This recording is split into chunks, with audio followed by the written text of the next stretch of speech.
آزمائش تب شروع ہوتی ہے جب کوئی چیز جان سے زیادہ پیاری ہو جاتی ہے، جب اس چیز سے خود سے بھی زیادہ محبت ہو جاتی ہے۔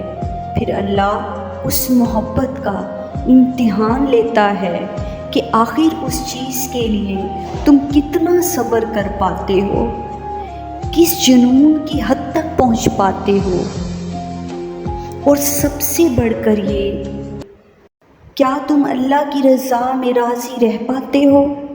اللہ کو تمہاری عبادتوں کی ضرورت نہیں ہے، اس کی عبادت کے لیے سارا جہان ہے، وہ تو بس تم سے محبت چاہتا ہے۔ بتاؤ پھر، جس محبت کا وہ حقدار ہے، کیا تم اسے وہ محبت دے پاتے ہو؟ امید کبھی نہ چھوڑنا، کمزور تم ہو، تمہارا رب نہیں۔ وہ اللہ ہی تو ہے جو دل کی خاموشی کو بھی سمجھ لیتا ہے۔ میرے رب، میں بے بس ہوں، تو میری مدد فرما۔